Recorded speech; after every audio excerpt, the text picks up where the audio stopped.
నిన్న వాళ్ళ బంధువు ఏం చెప్పాడు కదండి, శ్రీనివాసరెడ్డి చెప్పాడు కదా నా ఆస్తులు రాయించుకున్నాడని. సాయిరెడ్డి గారి ఆదాయంలో కూడా ఆయన ఏదో నాకు విన్నది, అంటే ఇదిగో నాకు ప్రూఫ్ ఏమీ నేను చెప్పలేను, విన్నది ఏంటంటే సాయిరెడ్డి గారిని కూడా ఇగో నీకు దీంట్లో ఇంత ఆదాయం వచ్చింది, ఈ ఆదాయం వెంటనే నాకు కట్టని చెప్పి కట్టించుకున్నాడని కూడా విన్నాను నేను. అది ఎంతవరకు వాస్తవం సాయిరెడ్డి గారు అది ఎండార్స్ చేస్తున్నాడో నాకు తెలియదు. నాకు కూడా క్లోజ్ సర్కిల్ తిరిగే మనుషులు చెప్పారు అతను డబ్బు విషయంలో ఎవరిని వదిలిపెట్టాడు చండశాసనుడు. ఇప్పుడు సాయిరెడ్డి గారు నేను రాజకీయాల్లోంచి బయటకు వచ్చేస్తున్నాను, నేను వ్యవసాయం చేసుకుంటానని చెప్పారు. కానీ మధ్య మధ్యలో ఈ ట్విస్టులు ఏంటి? రాజకీయాలు అడగకుండానే రాజకీయాలు మాట్లాడుతున్నారు ఆయన. ఇప్పుడు మనం చూసాం లగడపాటి రాజగోపాల్ గారు నేను రాజకీయాలకు దూరమవుతున్నాను, నేను మాట్లాడినని చెప్పారు. ఆ విధంగా ఉన్నారు ఆయన. కానీ ఈయన అట్లా లేరు కదా, నెలకొకసారో 10 రోజులకు ఒకసారి బయటకు వస్తున్నారు, ఏదో ఒకటి మాట్లాడెళ్తున్నారు. సార్ ఓకే సార్, ఇప్పుడు చాలామంది అంటారు కానీ ఏం మాట్లాడమని అంటారు, కానీ మాట్లాడకపోతే మనిషి చచ్చిపోతాడండి. తన మనసులో ఉన్న ఆందోళన చెప్పుకోకపోతే ఎట్లా? ఇప్పుడు మేమంతా ఎందుకు మాట్లాడుతున్నాము? మా జరిగిన అవమానాలు, మా జరిగిన ఘోరాలను చెప్పుకోకపోతే ఎట్లాగండి? నాకు అర్థం కాదు. యాక్చువల్గా నేను చెప్పకూడదు, ఏంటి అతను కమ్మ వాళ్ళని కొట్టు, నువ్వు పలాని చంద్రబాబుని తిట్టు కొట్టు అంటే అదే ఆ మాట నేను చెప్పకూడదు. కానీ నాకు చెప్పపోతే నిద్ర పట్టలేదు నాకు. అట్లే సాయిరెడ్డి గారు మనిషే కదా, ఆయనతో ఎన్ని ఏటు అయినా ఆయన కూడా మనిషే కదా. తనని ఎంత అవమానించి ఉంటాడు, అతనితో పాటు కలిసి తిరిగి అతనితో కలిసి ఇంత నిర్మాణం చేస్తే, ఇంత సామ్రాజ్యాన్ని నేర సామ్రాజ్యాన్ని నిర్మాణం చేస్తే, అతన్ని అంత ఈ కూటమి మాటలు కొట్టేస్తే అతను మరి చెప్పుకోకపోతే అతను ఎలా బతుకుతాడని చనిపోతాడు అతను. నా దృష్టిలో మెంటల్ వస్తుంది, మైండ్ బ్లాస్ట్ అయిపోద్ది. అందువల్ల ఆ వెంటిలేట్ రావాలి. ఈ ఏజెన్సీస్ కూడా, ఈ ఇన్వెస్టిగేషన్ ఏజెన్సీస్ కూడా తను వాడుకోవాలి. అతన్ని ట్యూన్ చేసుకుంటే మంచి సమాచారం వస్తుంది వాళ్ళకి. ఎందుకంటే అంతా అతను తెలుసు అతను చెప్పుకోకపోతే అతనికి క్లియర్గా ఎస్ చెప్పాలండి. లేకపోతే చాలామంది మీరు చెప్పకుండా బాగుండేది, ఇది చెప్పపోతే చచ్చిపోతారండి మనుషులు. ఒక ఆందోళన, ఒక అవమానం. అంటే ఒక అమ్మాయిని ఒక అమాయకురాలు వస్తే ఆమె రేప్ చేశాడు అనుకోండి, ఆమె రేప్ అణిచిపెట్టుకోవాలా? చెప్పొద్దా పలానోడు రేప్ చేశాడని? ఆమె లేకపోతే బ్రతుకుతుందా తన జీవితంలో?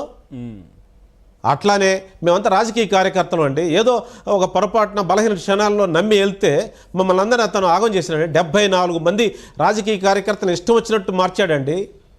వాళ్ళందరూ మాట్లాడిపోతే ఎట్లా అండి? చెప్పాలి, ఏం జరిగిందో చెప్పాలా, ఎట్లా మోసపోయారో చెప్పాలి. లేకపోతే రాజకీయ వ్యవస్థ ప్రక్షాళన ఎట్లా అవుతుంది? ఇలాంటి దుర్మార్గ రాజకీయ వ్యవస్థ కంటిన్యూ అవుతుందా?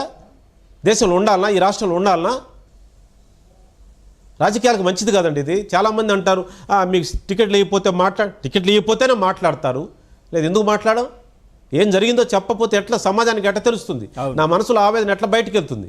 నేను మాట్లాడిన మాటల్లో వాస్తవం ఉందా లేదా సాయిరెడ్డి గారు మాట్లాడిన మాటల్లో వాస్తవం ఉందా లేదా స్క్రూటినైజ్ చేయండి. ఏజెన్సీ స్క్రూటినైజ్ చేయండి, ప్రజలు స్క్రూటినైజ్ చేస్తారు. అందువల్ల చెప్పాల్సిందే, సమాచారం అంతా ప్రజల ముందు పెట్టాల్సిందే, ప్రజలే తీర్పు చేస్తారు. రైట్. అట్లాగే కొన్ని అంటే ఇప్పుడు మీలాంటి వాళ్ళను అందరినీ కూడా చాలా ఇబ్బందికి గురి చేసినటువంటి పరిస్థితులు కనిపించాయి. అట్లాగే మనం చూస్తే ఉండవల్లి శ్రీదేవి కావచ్చు, లేదంటే ఆదిమూలం, అందరినీ వీళ్ళను పర్టికులర్గా మనం కొన్ని వీడియోలు కావచ్చు, ఫోటోలు చూసాం. ఏంటి ఆయన అందరూ మన వాళ్ళే అని చెప్పినట్టే ఉంటుంది, కానీ బయట నిలబెట్టే పరిస్థితి కనిపిస్తూ ఉంటుంది. వాళ్ళను లోపలికి కూడా రానివ్వరు అనే చర్చ జరుగుతూ ఉంటుంది. సార్ ఎంత దుర్మార్గం అంటే, ఒక ఎమ్మెల్యే కానీ లేకపోతే ఒక నాలాంటి వాళ్ళు కానీ కలుసుకోవడం సంవత్సరం ఒకసారి కూడా సాధ్యం కాదండి. ఒక ఇయర్లో ఒకసారి కూడా కలవలేము. 2-3 ఏళ్ళకి ఒకసారి ఇంటర్వ్యూ దొరికితే గొప్ప చాలామందికి. లేకపోతే క్యూలో కలవచ్చు. ఆయన బయటకు వస్తున్నప్పుడు లేకపోతే హెలిక్పేట దిగుతున్నప్పుడు ఆ బుకే ఇస్తూ అందరు నవ్వుతూ ఫోటోలు దిగుతారు. అంతవరకు ఆ నవ్వు ఫేక్, ఆ ఫోటో ఫేక్. అంటే దాంట్లో ఏం అర్థం లేదు. ఏదో బతుకుదెరు కోసం, సమాజంలో గౌరవం కోసం కనపడటం తప్పితే దాంట్లో ఏం ఉండదు.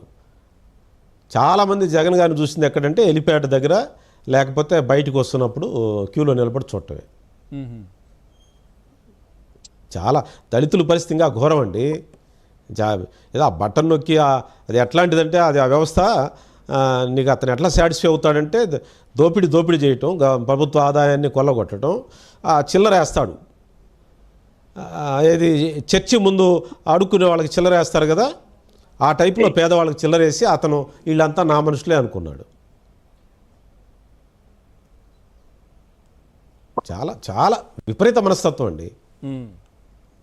సహించలేం. దళితుల పరిస్థితి యాంటీ దళితుడు, ఒక రకం దళితుల్ని సమాజానికి దూరం చేశాడండి. రెస్ట్ ఆఫ్ ది సొసైటీ మేము ఇన్ని సంవత్సరాలు మేము 70 సంవత్సరాల స్వతంత్రం వచ్చిన తర్వాత గాంధీ గారు, నెహ్రూ గారు, లేకపోతే అంబేద్కర్ గారు అనేక మంది సంస్కృతుల ద్వారా సమాజంతో ఇంటిగ్రేట్ అయ్యామండి. ఇంటిగ్రేట్ అయితే పెత్తందారులకి దళితులకు మధ్య గొడవ అని చెప్పి కమ్మ వాళ్ళకు వ్యతిరేకంగా తయారు చేసి దళితుల్ని సమాజానికి దూరం చేశాడండి. ఈరోజు దళితులు అంటే చాలా రెస్ట్ ఆఫ్ విలేజెస్లో చాలా గ్యాప్ వచ్చి ఇప్పుడు చాలా ఇబ్బందులు పడుతున్నారండి దళితులు. ఇది చాలా ప్రమాదకరమైన సూచన. దళిత నాయకులంతా ఆలోచించాలి. ఇది నా కోసంగా, నాకు రాజకీయాల్లో ఇంకా నాకేమి ఉంటుందండి.